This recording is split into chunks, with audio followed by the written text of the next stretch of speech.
Hi everyone, this is Jordan Alexo, and today we are here with one of the most famous Kindle publishing experts in YouTube, Dell Roberts. This is going to be a fantastic interview full of gold nuggets of information, so stay tuned and listen carefully. How's it going, Dell? Going really good. I've never heard of myself being referred to as the most famous of the lot. We have the channel with the most subscribers, so yeah, you seem the most famous when it comes to Kindle publishing. That's great. Take that, Mark Dawson. I'm totally kidding, Mark. I love your stuff. Okay. So let's start. Let's talk about Kindle publishing today. So why did you start self-publishing? How? It was really just a way to scratch an itch. I was working in my 9 to 5 job in the healthcare industry as an activities director, and I had a corporate wellness coach. Now, a corporate wellness coach is just a person that just makes sure that you're staying healthy and you're eating right, exercising, that type of thing. And she found I was a hard nut to crack, and she knew that I was very passionate about health and fitness. And she said to me one day, she's like, you know what? I think you should write a book about all this. And I was like, yeah, I should. And it took about a year before I hammered out some of the worst content that you could possibly write. But I was very proud to actually write a 44,000 word manuscript. And I was looking for a way to kind of publish this. And initially I was looking at just doing some print runs, some offset publishing. So it was like a local printer I went to, and it was going to run me thousands of dollars in order to actually do that. And I looked over at my wife and she's like, where are you going to get that money from? And I'm like, she's like, and so that's where I went ahead, did my own due diligence and discovered CreateSpace. As you can remember, the old CreateSpace there, the Amazon owned company that's print on demand. And my mind was blown. I was like, I can publish it for free and it's available on Amazon. And I'm like, done. First month, I made about $23 and some odd cents, and I was hooked. I was like, you know what? If I can focus on this full time, what would I be able to accomplish? And a lot of people might laugh and go, $23? That was enough proof of concept for you? It was, because of the minimal amount of attention that I had to put into that. And so I put in my 30-day notice, and a very nice job. I loved my work. Like, not So, lying. I really so enjoyed it. as soon as you did $23, you decided, oh, I'm just going to quit my job and just Yep. focus on publishing. Yep. It took a little bit of time because initially I think I had launched in March of 2014. And a few months in between, I had spent with an editor trying to clean up the manuscript and such. And then that was about August 1st that I put in my 30-day notice with my employer. And I tell you, I was cocksure, ready to go. I'm like, yeah, we can do this. And my wife is already running a successful Amazon FBA business, Mhm. so I thought, I could at least be her part-time lackey and help her out while I was putting together my self-publishing business. And yeah, the rest is history. I'll tell you, the first 2 years of doing the business sucked big time. I burnt through my 401k. I burnt through my savings. I probably maxed out my credit cards. It was bad. It was bad. It wasn't until that I just surrendered to the process. I said, screw this. Instead of me buying a bunch of courses and such like that and watching a bunch of YouTube videos, why don't I just hire a coach? And that was about the time in July of 2015, I surrendered. I said, okay, been a full year of me trying to do this. I said, all right, help me. I'm yours. Mold me exactly however you can. Let's do this. And I'll tell you, he said, stick with it. Listen to me. Do exactly what I say. In the next 6 months, you're going to blow up big. It was 6 months to the day that I tell you, my brand went from doing this to boom. It just shot up. And I'm like, oh my gosh, like, are you Nostradamus?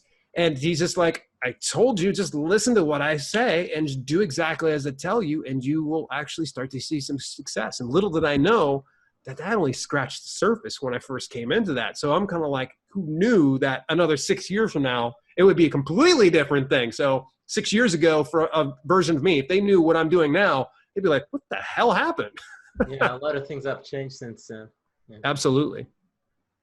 Yeah, and how much has your life changed since you started publishing?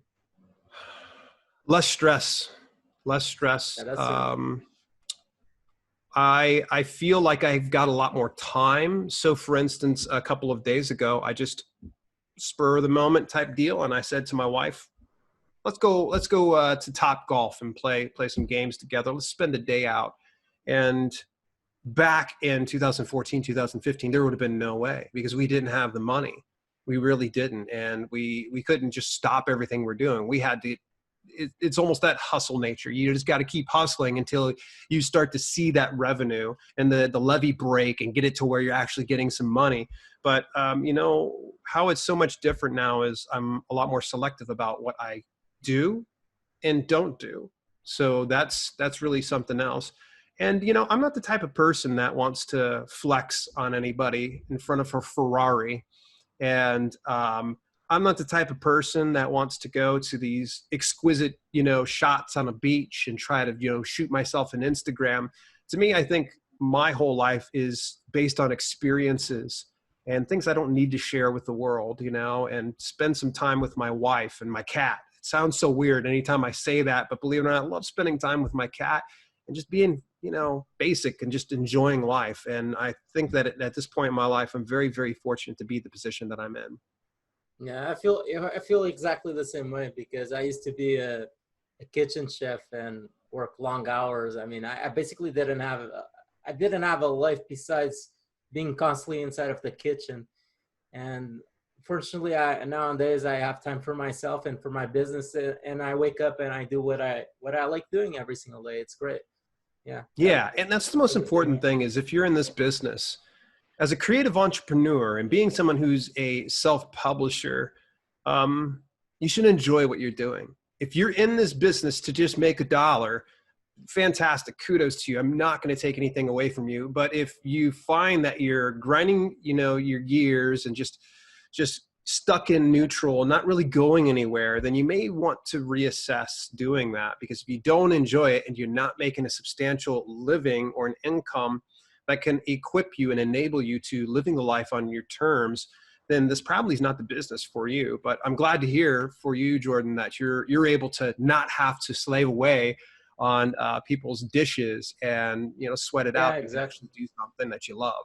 And like you say, I mean, it's not something I make an effort to do. It's something I like to do. I'm constantly listening to audiobooks about business in general, not just Kindle publishing. And it's just something I easily do. So I feel like because now with the situation that we are having with the economic crisis, a lot of people are starting to think about building online business and they think it's easy, but it involves a lot of knowledge. And you really need to like what you do, or otherwise you won't have that energy that it takes to learn the process. Yeah. Yeah, it's so funny. And I think you're smart in this aspect. And anybody that's paying attention to this interview, I would recommend, and this is what I always tell people, is diversify your portfolio. Diversify what you're doing as a creative entrepreneur. Try to look in other avenues. Don't just pay attention just to self-publishing alone.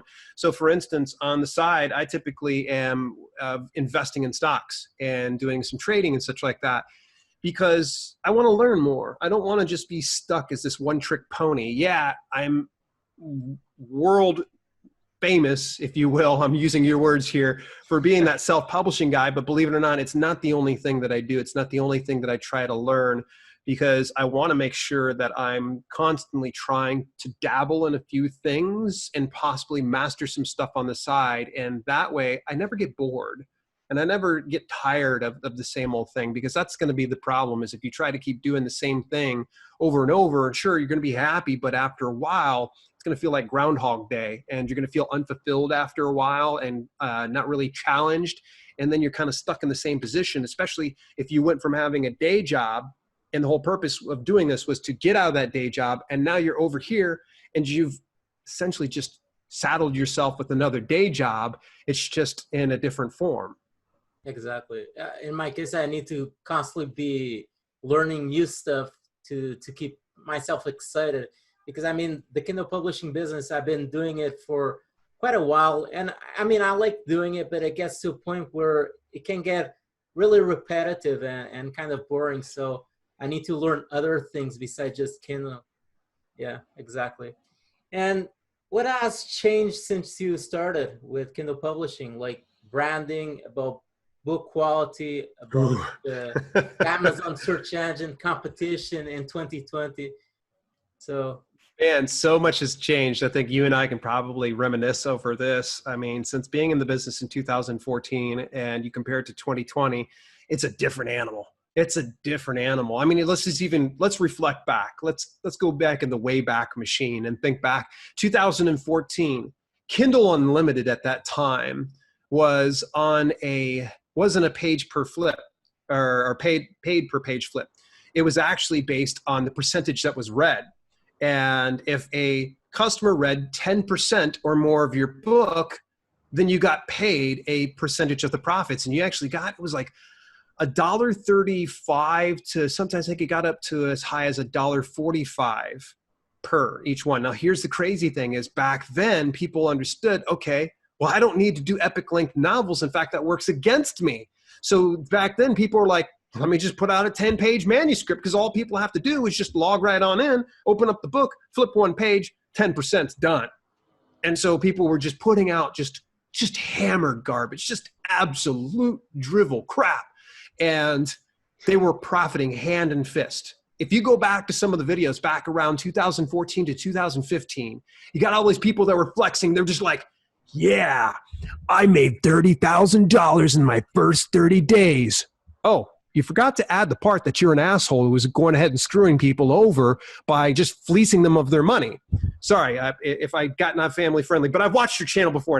I know you curse. So, so in any event, you know, these people were just honestly just in this business to make money. And again, I don't fault anybody for that, but it's when you start to game the system that you start to screw people out of money that I start to take a little bit of umbrage to.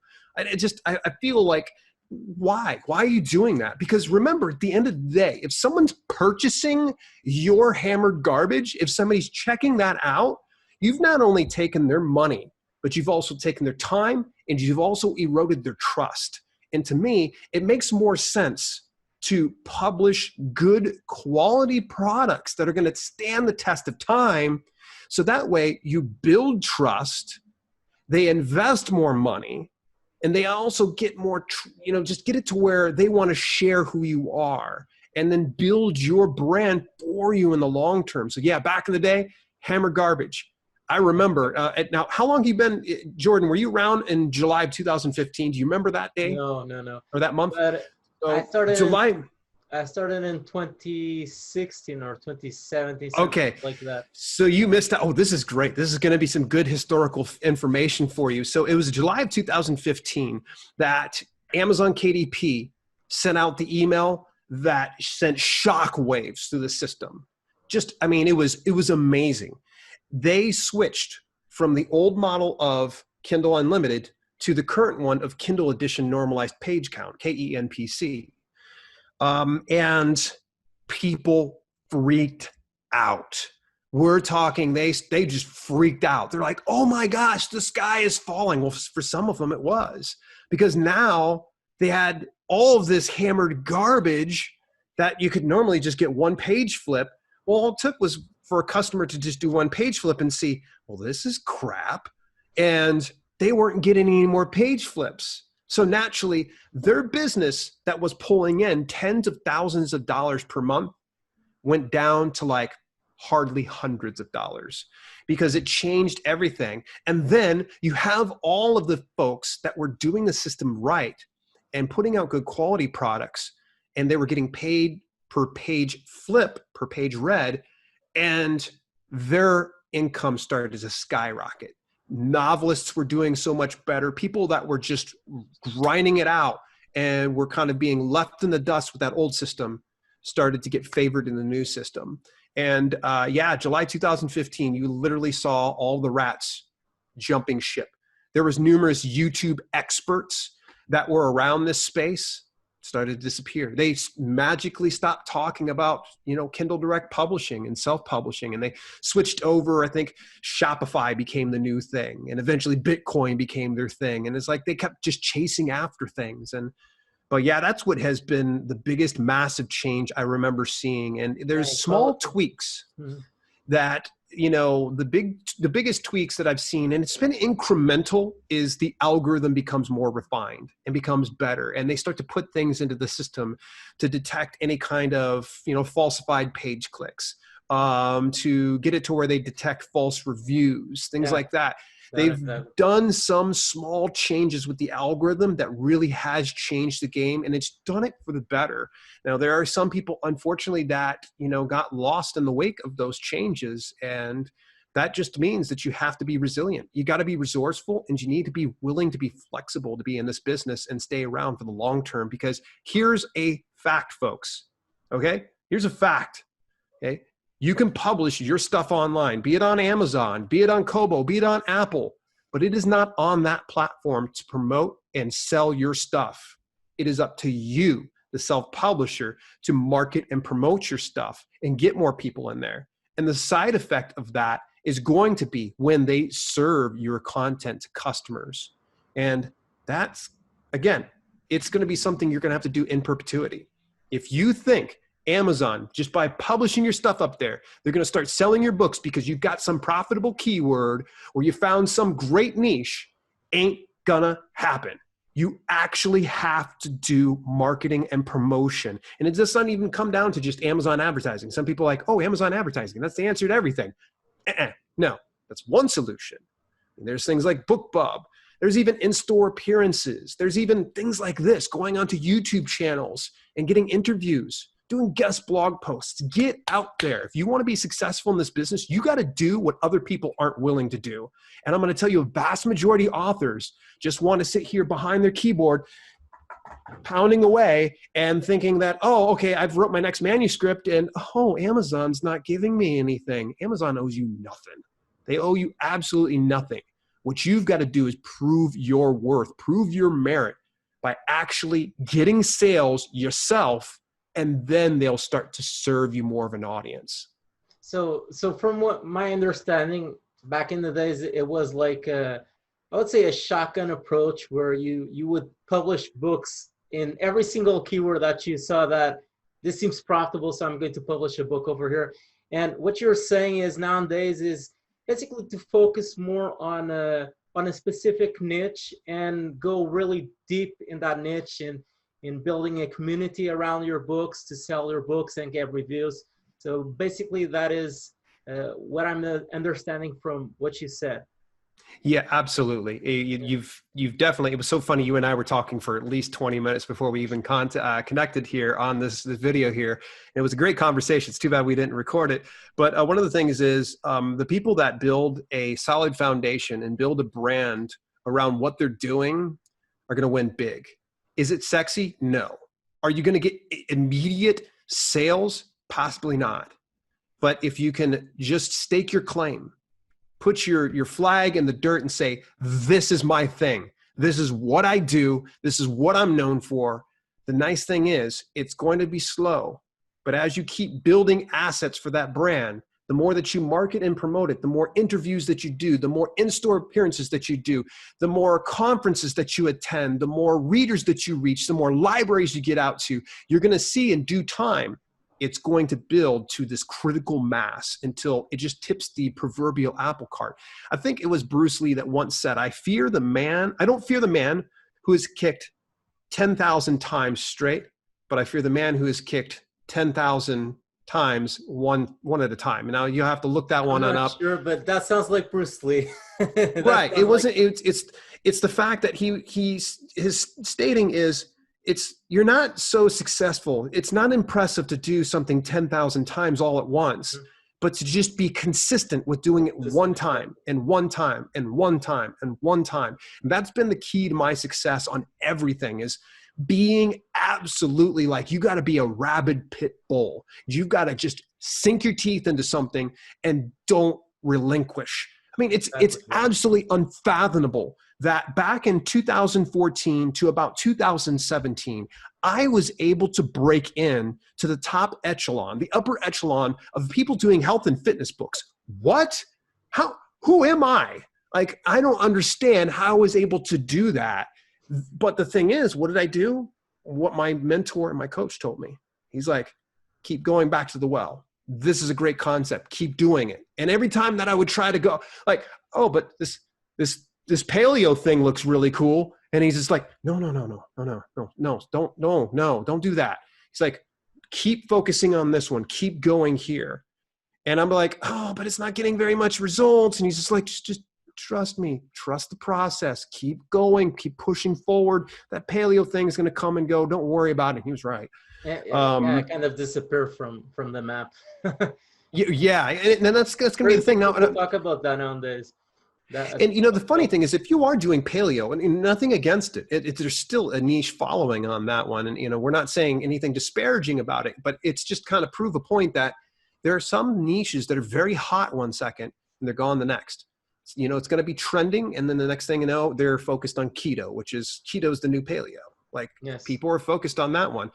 Eventually keto is going to start to fade off. Something else is going to pick up its spot. And, it's just rinse and repeat. I would say if you identify with keto, if that's something you love, if that's something you can see yourself doing at least for the next few years, if not 5 years, go for it. Awesome. You're going to be the biggest person in the keto space in another 5 years from now, because everybody probably would have abandoned ship and gone to do something else. But I don't know, underwater basket weaving with dolphins, like it probably might be the next thing. But is this possible? Because probably people who are listening to this, they are thinking, well, I'm not an author. I don't know how to write content. But can you build what you're saying, a brand, using a pen name where you go to a ghostwriter company, or you order your books and so on? So is that still something viable?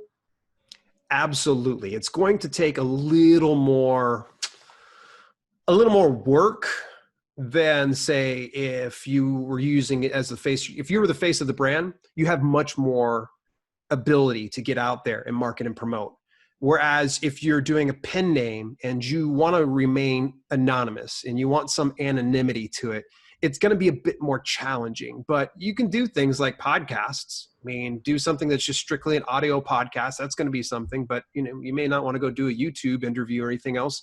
And you're going to probably have to reallocate some of your time, attention, and funds over to other avenues like Facebook ads. I know a mutual friend of ours, Jacob Rothenberg, he's big on Facebook ads. Like he crushes it on over there. He was talking about that in the interview. Yeah, it's something, honestly, I need to sit down with Jacob. Jacob, hit me up, dude. Come on, man. Come on. Who's your boy? But either way, yeah, Facebook ads is going to be a way to go. So yeah, it is. But the thing that Jacob does, and those that are also crushing it in the space too, is they build a deep brand, and they get it to where if they're going to use Facebook ads and leverage that, they're not just doing it on one asset. It's going to be numerous assets, to where there becomes that brand identification, to where someone can see one asset and know that there's another 6 assets that they can go ahead and consume. And then they become that loyal customer, that loyal follower, if you will.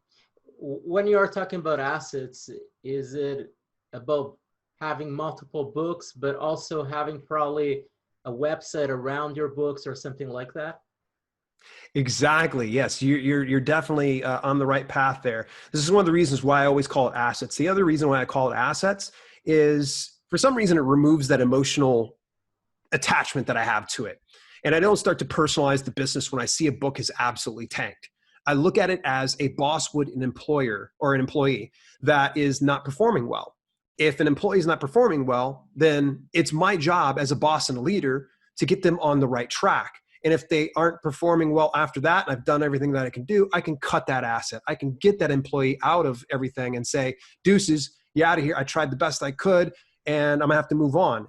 So yeah, I call them assets, but yeah, assets are gonna be everything from your ebook, your print book, your audiobooks, videos, blog posts, websites, any type of affiliate type programs that you might be doing.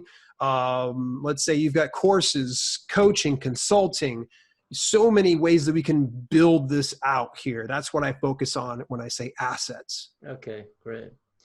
And now to this, the worldwide crisis that we are facing, do you think that at this moment, it's a good business, Kindle Publishing is a good business for beginners to just dive in and start doing some money? Yeah, it is a great time to anytime. Like, honestly, it's never too late. Could you have profited hand and fist back in 2014 prior to July 2015? Possibly. It's going to be a bit more of a challenge today than it was before. However, it's not impossible. The most important thing is that you just take the first step. If you're brand new to the business, get it ongoing. Don't get yourself mired in the minutia. One of the things that I see a lot of people hung up on is they'll contact me and they go, "Hey, Dale, what should I do for marketing and promotion and blah, blah, blah." Okay, what niche are you publishing in? "Oh, I haven't published anything yet." Well, create the content, then worry about the rest of the stuff. I see too many people get hung up on some of like the smaller details when the most important thing is, as a beginner, I would recommend you publish your book. Just get it on out. Whether you're hiring a ghostwriter to kind of do it and, just get it out. Go for it, shoot it off there. Because the most important thing is, remember this, your first book will always be your worst book. I promise you, your first book will always be your worst book. I know mine is. I just more recently delisted it finally. I was like, it's out of here. I'm like, I don't want anybody to see that crap. But, either way, you're welcome to try your best. And you're going to look at it and it's going to be imperfect, and that's okay. The thing you're going to need to do is you're going to have to get out there and start making mistakes. Start making mistakes so that way you can learn from those mistakes and improve as you go along. So if you're a beginner and you haven't published your first book or you haven't written your first book, write that book, get it done, get it published, learn as you go. So that way because here's the thing is, how much money are you going to make from 0 books? Yeah, exactly. $0. Sure. You're going to make absolutely nothing. However, some probably would argue, well, Dale, I just hired a ghostwriter for $300. I got a cover made for $60. I'm out $360 right now, and I just published my book, and I'm not making any money. Okay, why? Take a step back and figure out, why are you not making the money? Does your book cover garbage? Do you need a better book description? Did you publish into a niche that didn't really have anybody there? You could always learn something from every single one of your assets that you're putting out there. Why is it not performing? And I would recommend, this is one of the best ways that you can get a hold of someone, to peers that are inside your industry. Reach out to them and form a small mastermind, even if it's like 2 to 3 people. Sit on down for a video chat via Zoom and say, "Hey, I got these assets. Can you take a look at them? Let me know what you think." Because I spent $360 on this thing and it seemed like it was going to work. It was in paleo diet. I mean, gosh, it looks like it's profitable. And people would look at it and be like, "Oh yeah, paleo, you didn't hear? Keto's the new thing." And someone might look at the cover where you might have thought it was good. It might be absolute trash. Or in some instances, I find a lot of people don't have a bad book cover so much as they have a book cover that's not representative of the niche that they're in. For instance, I had someone inside the self-publishing books group on Facebook. She'd actually posted a picture of one of her books, and it was about decluttering. And I'm like, oh, fantastic. It looked like it was a horror fiction book, like instant, like right away when I looked at it, I'm like, because it was like a very cluttered like picture, and it looked really dark with very deep saturated colors and contrast. And it seemed like, oh my gosh, I don't want to learn how to declutter from that. I look like Jason's going to bust through the doors and getting me with the machete or something. Like it's not going to be something nice like that woman on Netflix.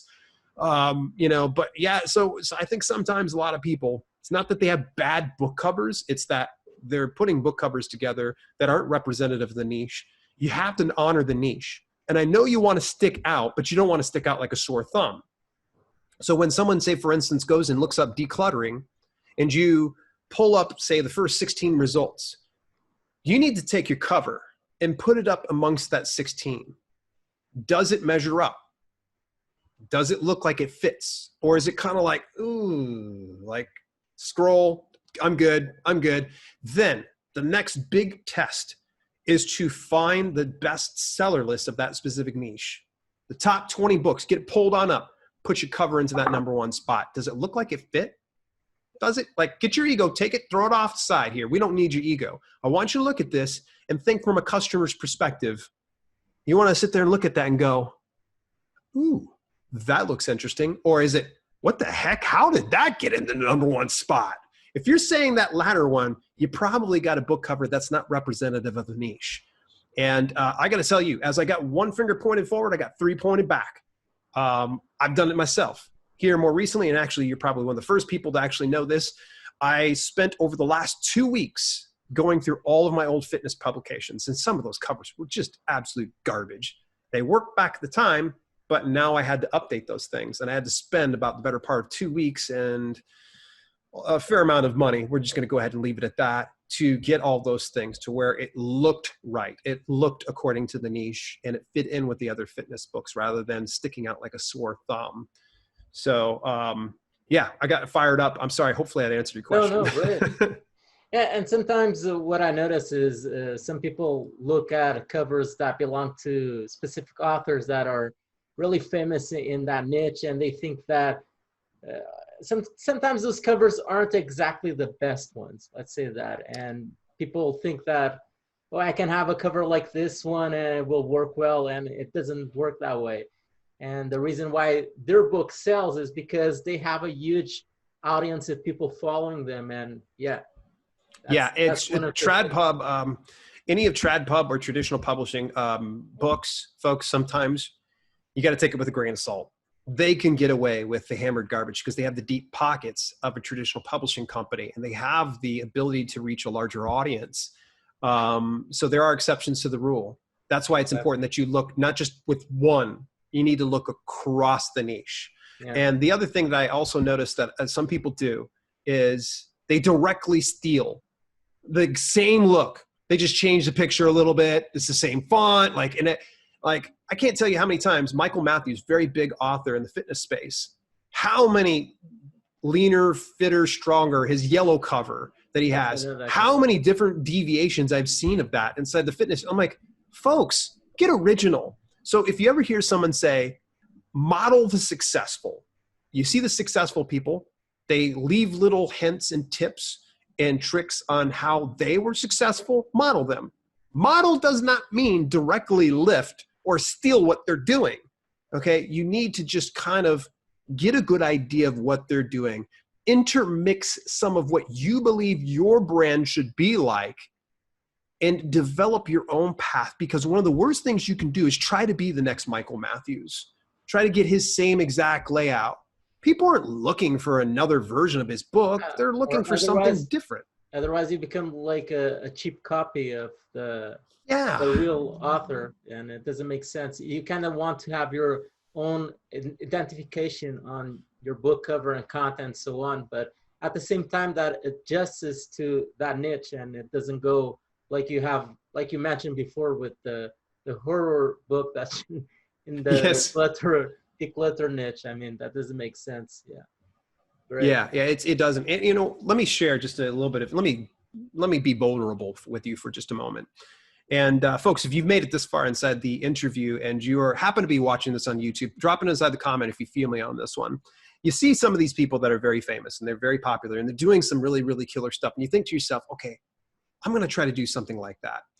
I made the biggest mistake when it came to my fitness books. And I kind of course corrected it.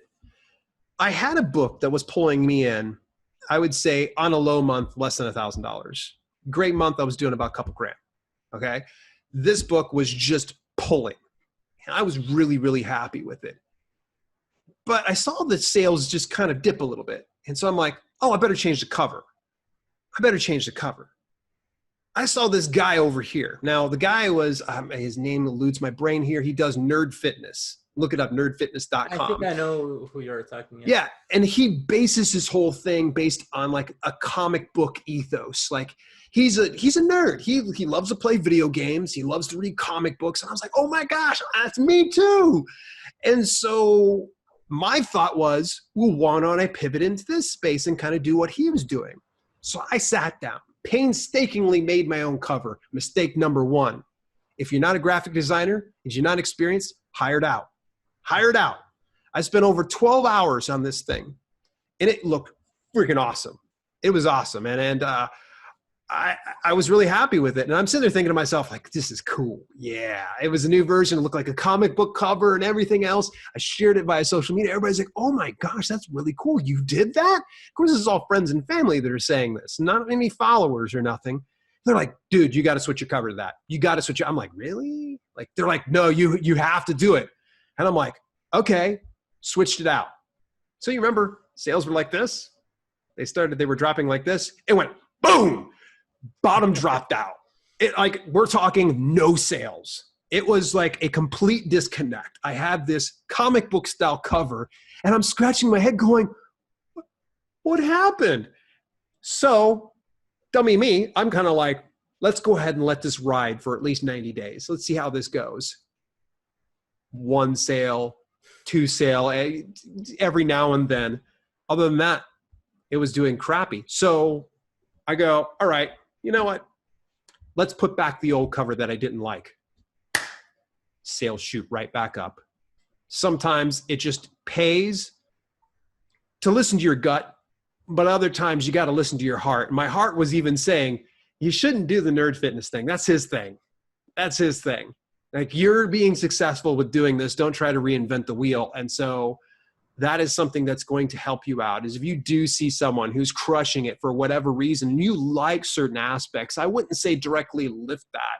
And if you change course like I did suddenly, be prepared that that's going to be your new brand. It's going to take you another couple of years to get that established. And thankfully, I pulled the plug eventually, but not before I did like a few more covers like that. And they were just, they were bad. They were bad. Like honestly, it's like I look at it, I cringe. I'm like, oh, no. Hire a designer, Dale. Like I can do book designs, but honestly, they're passable at best. I just almost rather hire out and get somebody else to do it for me. That way I can take 12 hours that I can go out and play golf with my wife or spend some time with you, Jordan. Yeah, great. Thank you. Yeah, I used to do my covers in the beginning for my diet cookbooks, and I mean, I still sold well, but it got to a point where I noticed that I was like spending 4 hours or something around the cover, and I rather like do something else with my time. And I mean, I rather hire someone who is an expert and can do a brilliant cover compared to me. And the cover is one of the most important things. I mean, it's really, what makes a book sell the most. So, yeah. Well, you know, the thing is, Jordan, is think back on this. Most likely, you probably did your own covers because you thought to yourself, okay, I can do it myself. Like, I'm that good. I want to learn it. I want to try it. Everybody feels that way. Almost everybody does. Like, hey, I can do it myself. The other one was, how much money can I save? Okay, then it starts to get back to, how much is your time worth? That 12 hours that I spent, I could have easily hired out someone, say, for $300 for an over-the-top great cover. $300. Let's go ahead and divide $300 amongst 12 hours. How much would that be worth for my time? $300 divided by 12, it's $25 per hour. Okay, $25 per hour. I could have probably been leveraging my time just for other better things. Let's say on the cheaper end of things. Let's say you find a great Fiverr designer, which, by the way, don't poop on Fiverr, folks, because there are some excellent designers on there. I can find a good one for, I'll say $20. Hey, $20 divided by 12. Is my time really worth $1.66? Yeah, exactly. $1.66 for me to make that comic book cover that doesn't resonate with the audience whatsoever? I would rather take the risk on getting somebody else to do it.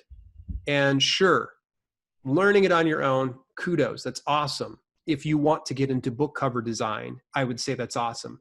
But if ultimately what your plan is to grow a profitable self-publishing business, hire a professional, because you should be leveraging your time for other things, such as building other assets. If you're a writer, writing more assets. If you're a marketer, marketing more. If you're a networker, networking with other business professionals. Find the things that you're strong with, and things like cover design, hire out. Start to ask yourself, okay, I want to save some money, but ultimately, look how much it would cost you. You find a good cover designer. Let's say that they tell you it's $100. Figure out in your head roughly, okay, this will probably take me, 4 hours. I remember Jordan saying it took him about 4 hours to do his recipe cookbook, so I'm going to go ahead and give that a shot. Okay, take that. Divide that out. Figure out how much that would pay you per hour. And then think to yourself, okay, am I worth that? Or am I worth more than that? Because if you're worth more than that, don't do it yourself. If you're not worth that, that's a different conversation for another day. Yeah, exactly. And it's also a mindset thing. I mean, it keeps you thinking in a small way about your business, because you're trying to do everything instead of having that mindset that you want to kind of make your business become as passive as possible. Because at least for me, that is the mindset that someone needs to have as an entrepreneur, is to build a business that doesn't exactly need you to do everything, because that's kind of a small mindset. So by It doing your is. covers and everything keeps you thinking small in a way. It Um, does. Yeah, doing it yourself, man. It's a thankless road, folks. It really is. Even let's look at the whole brand of self-publishing with Dale. I've been on the space of YouTube for over 4.5 years. I started in April of 2016 to be exact. And for the first, I would say the first year, I did it all by myself. And then I brought on my assistant on a semi part-time basis. It was real sporadic. I didn't really bring her on until about year number 2 to 2.5. And then it took me all the way up till just about 4 months ago before I said, you know what, let me go ahead and hire out a video editor. And when I hired out the video editor, oh my gosh, everything just started shooting up, because then I was able to pay attention to other things that were moving the needle better, because I'm a decent video editor. But at the end of the day, am I qualified for that? Probably not. I shouldn't be editing anybody's videos, much less my own. But the nice thing is I'm able to leverage my time in other areas. So for instance, I'm a great networker. I like talking to people. I like meeting people. I'm a good marketer. I like to go ahead and, publish assets and get it to where I promote those things and get it to where it drives revenue. Video editing though, no, not so much. I'm terrible at Instagram, by the way. So you know what I did? I hired somebody to go ahead and help me manage the assets over on Instagram, so that way I can continue to grow the brand of Self-Publishing with Dale. So think of that in the aspect. But also in the same instance, if you're new to the business, understand that don't throw money at your problems. Don't spend money that you can't afford to lose. So it was something that Jordan and I were speaking about just before we had connected, and how I was growing the Self-Publishing with Dale brand. And though the self-publishing business for me was doing really great, as a YouTube content creator, it was awful. I am not willing to rob Peter to pay Paul. In other words, I'm not willing to take from the money that I'm earning through self-publishing to bootstrap my way on the YouTube channel. I would rather grind it out on one asset and generate revenue on that asset. That way it grows on its own, and then the other one grows on its own. But here's the nice thing, is you're not going to be able to do it by yourself, folks. You're going to have to hire out at some point. So just know, grow that one asset, start to build it out. I would recommend you always take a percentage of all of your profits, put it off first of all to taxes. That's going to be the thing. Always take about 25%, throw it off to taxes, and take another 10 to 25% and put it towards outsourcing and hiring out help. Because eventually, when you've built up enough of a revenue and some earnings, you can hire out an assistant that will help you out with, say, your social media or your email marketing or your video editing, or even editing or proofreading, or hiring a cover designer, things like that. So yeah, don't go it alone, folks. This is a business that will reward you for working with a team of people. Yeah, exactly. And you just become more productive and focused on the things that are the most important inside of your business, instead of spending time. I still edit my videos. That's something I definitely need to change. I need to hire someone to do that crap, because We got to talk, man. just I got you, freaking boring guy. to do that. But the reality is that you spend, like, if you have a video with, let's say, 30 minutes of video, you spend like an hour just editing that video, just Oh to yeah. have something that looks good, instead of spending that hour just focusing on something that is more important inside of your business. So yeah, it robs Yeah. you that time that you could use for something otherwise. Exactly. It's crazy to think, actually, and I know this is a bit off the topic of self-publishing books. It is video publishing, and that is self-publishing in general. But actually, there were some of the videos, it got to the point that I was editing one single video that would be 5 to 10 minutes long. It would take me 6 to 8 hours to do it. 6 to 8 hours. That's a There was long one time. point I did this was in my early days. Within my first year, I decided I would do a welcome video. And it was like a 45-second video, like fast. And it was kind of funny. I tried to be cheeky with it. It took me 12 hours to put together. Notice this whole theme of me just wasting 12 hours, half of a day. You Just on know, a video. so yeah. And the funny thing is I put it out and the video flopped. And that was my turning point when it came to the whole video game. Was I was like, okay, I need to start changing and taking this a bit more seriously, because obviously spending 12 hours on a 45-second video doesn't pay off. If you fast forward to now, I can confidently be able to edit my own videos. I would say a 10 to 15 minute video can probably take me about 3 hours, But again, comes down to what's your value? What can you be doing? I could probably be spending some time on a live stream and selling a product or a course, or promoting a book, versus video editing. And so that's when I was like, okay, that's it. I reached out to my boy, Dan Norton, and he handles that stuff like he's a magician. I'm like, dude, you're so worth it. I'm like, done. It's yours. So yeah, it honestly, it's a game changer.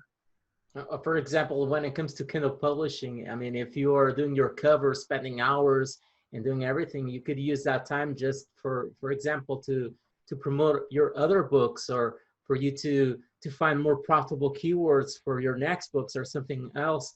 So yeah, it doesn't make sense for you to do everything. I mean, if you're starting out, it's better for you. And if you don't have the money, it's better for you to start doing something. Because when I started, I didn't have money to hire someone to write my books. So I started by writing my own books. But it gets to a point where you just need to outsource your work so you can be more effective on what really matters. Yeah, exactly. Yeah. True, yeah. And what about a few tips that you could provide for new publishers so they can start and eventually start succeeding with this business? A few tips. I feel like I kind of tapped on this, but it bears worth in repeating. The very first one is do it. Just do it. And in the words of Shia LaBeouf, just do it. Just do it. Just get it going. The second thing is try to find something that you can relate to. Get it to where if you're a writer and you're going to write something, write to market. Find something that is going to be semi-profitable. So that way you're bringing some earnings in. Maybe you're into doing science fiction books. Maybe you're that type of a writer. But maybe that's not the best decision for your very first step. You could probably find something, let's say, in werebear shapeshifter science fiction.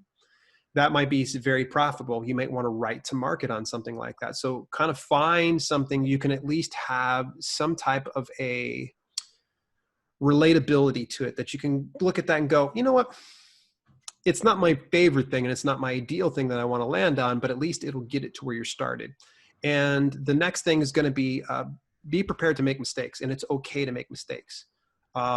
Make mistakes, as many as possible. The one type of mistake you don't want to do is take a shortcut. Never take shortcuts. Don't do any of these black hat tactics that are not, they're going to get your account banned. It's going to get you looked at differently. Don't try to do anything unethical, because it will come back and haunt you someday if it doesn't do so right now. Making mistakes is okay, but making those type of mistakes where you're doing the wrong thing, doing something unethical, buying your way onto bestsellers lists, like that's going to be the thing you just want to avoid. So I'm giving you full permission. Mistakes. Do it all that you want. Yeah, exactly. And also, I just would like to add something is if you are starting out, don't focus so much on the little things and overcomplicate the process more than it should be. For example, I already received some comments in videos of people worrying about like the found family for their books and wasting a lot of time with that. I mean, just be simple with it and just choose a simple found family like Ariel or something like that, and just publish books, because that is what makes money, is publishing books eventually, and you'll learn more through the process of publishing books and how to improve your royalties with your books by doing that. And also about audiobooks, I feel that this is a market that has been greatly expanding over the past few years. Could you just provide some insight about this? Yeah, it's Audiobooks, honestly, is probably still the most untapped resource. And I think it's because it has a higher barrier of entry. The fact that unless you are an experienced voiceover or narrator, it's going to be tough. You're going to have to hire out a professional on something like that, or find a studio that's equipped to have you recording your own audiobooks. But all that to say this is that it is a growing market. People want to have content that they can easily consume and digest. I could throw out a bunch of random stats, but unfortunately it's going to be anecdotal. You'll have to do your own due diligence. But I know over the past few years, it had exponential growth and 35% increase in sales. We saw a little bit of a dip towards the beginning of the year because of the whole world crisis. Less people were commuting to work. Less people were consuming podcasts and audiobooks. But we're starting to see some normalcy coming back to things. And so that's starting to drift back up as people are starting to commute back to work, as they're starting to go do more workouts, as they're starting to really get it to where they need something that's easily digestible. Audiobooks is the way to do it. I see a lot of self-publishers spinning their wheels, and I say to them, okay, what type of content have you published? And they'll tell me the kind. I was like, okay, what publication durations have you done? And they go, oh, just ebook. Just ebook. You know, you realize that if you're just publishing ebook, by the way, if you're just publishing even just one specific type and that's it, you're greatly diminishing the amount of reach that you can have. You're essentially telling those that want to read a print book, don't care about you. You're telling those that want to hear an audiobook, I don't care about you, I don't want your money. Because there is a very, very large audience. A still vast majority of global publication profits are derived from print publications through print and hardcover, paperback and hardcover. Yeah, a vast majority of that. Pound for pound, unit for unit sales, ebooks is pulling in here, but ebooks are cheaper. And then you got audiobooks, which is coming on the rise here. People are starting to realize how easy it is to consume an audiobook versus a print book. Because think about this, you have to spend more time and require more mental energy and capacity to sit down and read this. Whereas I can passively turn on an audiobook, go for a workout, go for a walk. I can even work and listen to this audiobook. I can turn it to 2x. I don't know about you, I'm not a speed reader, baby, but I can go ahead and turn on 2x over on my Audible app, get out. I'm a speed reader now because now I can go ahead and listen to that content much quicker and I can consume more of the content a lot faster. I'll burn through these audiobooks faster than I will a print book or an ebook. So that's really why I tell people, get on audiobook and get on it yesterday. Right now, the business of audiobook publishing is like what ebook publishing was back in 2010 to 2015. It's right now an incredible gold rush. And you're leaving a lot of money on the table. And if you don't think about it in money standards, you're like, money's not important to me. Totally cool. I love it. I love the fact that you're going to die for your craft. And that's phenomenal. And I'm not being sarcastic. But you got to remember, there's another person on the other end of that transaction that's waiting for you. That they will not read your ebook. That they will not read your print book. But if you got an audiobook, they're all in. They're like, give me your audiobook. I will listen to 20 of those straight. So make it available. And those of you, and I've said this before already in this interview, it's the people, it's the authors, it's the publishers that do what others don't and will get what others don't have. So just remember that. Do what others don't, get what others don't have. Yeah, exactly. It's basically like leaving money on the table for others to just grab and take all of the money for themselves. And I noticed for myself, from my habits, I've changed a lot. I mean, I used to spend time just reading a paperback, and I rather use that time just to do something else, like focus on my business. And then when I go to the gym or for a walk, I just put the phones on and I listen to audio. It's just more convenient, and I feel like other people are getting to the same conclusion when it comes to audiobooks. So yeah, that's great. It is. And here's something to think about is if you find it's too overwhelming, might I recommend that you consider selling your audiobook distribution rights. Think about selling your audiobook distribution rights to someone. There are plenty of companies out there that if you've got enough proof of concept, they're going to probably be willing to throw some good money at you to buy your audiobook distribution rights. Now, selling your audiobook distribution rights means it would just be the rights to your audiobook. If you don't want to fool with it, sell it to somebody. They might go ahead. Jordan might do it. No, I'm totally kidding. You're going to get inundated with like a bunch of emails. Like, hey, you're going to give me $3,000 for my audiobook distribution rights? But, you know, it's something to always think about. And also think about this too, folks. Joanna Penn is actually someone great to follow, as well as the Alliance of Independent Authors. They've talked about selling your rights and selling your distribution rights. And part of that also, and I learned this from Joanna, was selling your translation rights.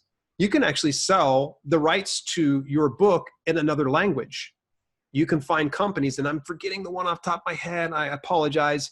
There is a translation rights company that will match you to folks that are looking for it. But let's say, for instance, Jordan's got a book on diet recipes, and he owns the rights to English and any other language. But he's like, you know, I'm never going to touch Spanish. I know it's going to be profitable, but I don't want to fool with it. He can actually go ahead and get a hold of someone that will buy the rights to that. Now, the thing is, as soon as you sell those rights, in most instances, you lose the ability to distribute through that specific language anymore. But if you're not going to do anything in the first place with it, and think about all the readers that you're going to be able to reach and how your brand's going to grow so much more massively beyond just the English-speaking language audience. Yeah, that's a great tip. I didn't know about that, so that's a great tip. And I got to find the specific platform. It eludes my brain right now. A good friend of the channel, Madeline Zeke, actually had turned me on to it, and then I did some deeper digging through the Alliance of Independent Authors to find out they were legit. So it actually is a reputable company that will get you matched up with people that are looking to buy distribution rights. Great stuff. Okay, so now we are getting to the end of the interview. So do you have some last thoughts that you would like to share? No, this has been a fantastic time. I think that I've dropped enough knowledge, enough insights that it gets people kind of started up. I think sometimes it's like drinking from a fire hose when you speak to me, but that's how passionate I am about this business. And that's how much I believe in this business. And this is one of the reasons why I don't consider myself an influencer, and I don't consider myself an expert. I tried out the expert title. It feels weird, but I consider myself an advocate for self-publishing. I advocate for people to try out self-publishing. So I would recommend that you try it out too. If you're watching Jordan's channel and you're new to his channel, make sure you hit subscribe, turn the bell notifications on so you don't miss a single one of his videos and you can start to consume more of his content. And I'd recommend come on over, visit me at selfpublishingwithdale.com, and I'll be able to hook you up with some good resources and such.